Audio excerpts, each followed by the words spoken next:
అందరికీ నమస్కారం. నా పేరు రియా. జనసేన పార్టీ వీర మహిళా విభాగం పాలకొల్లు నియోజకవర్గం. ఎలక్షన్ సమయం దగ్గరకు వచ్చింది.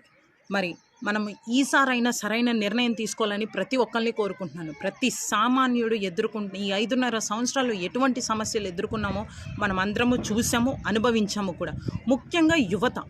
ఏ యువత అయితే వైఎస్ జగన్మోహన్ రెడ్డి గారికి సపోర్ట్గా నిలుస్తున్నారో ఆ యువతని సూటిగా ఒకటే ప్రశ్న అడుగుతున్నాను. ఒక్కసారి నీ నాయకుడిని ప్రశ్నించి చూడు. ఈ 5.5 సంవత్సరాల్లో ప్రతి సంవత్సరానికి ఒకసారి జాబ్ క్యాలెండర్స్ రిలీజ్ చేస్తానన్నాడు. కానీ నీ నాయకుడు ప్రతి సంవత్సరం క్యాలెండర్ రిలీజ్ చేశాడు తప్ప జాబ్ క్యాలెండర్స్ అనేవి రిలీజ్ చేయలేదు. ఎందుకు చేయలేదు? యువత భవిష్యత్తుతో ఎందుకు ఆడుకున్నారని ఒక్కసారి ఆలోచించి చూడండి.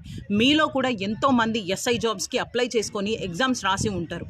ఎగ్జామ్స్ రాసి రిజల్ట్స్ వచ్చేసిన తర్వాత కూడా ఇంకా జాబ్ ఇవ్వకపోవడం, ఇప్పుడు ఎగ్జామ్స్ రాసిన వాళ్ళు ఏజ్ లిమిట్స్ కూడా అయిపోయినాయి. మరి వాళ్ళ భవిష్యత్తు ఏంటి? వాళ్ళు ఇప్పుడు ఏ దారి చూసుకుంటారు?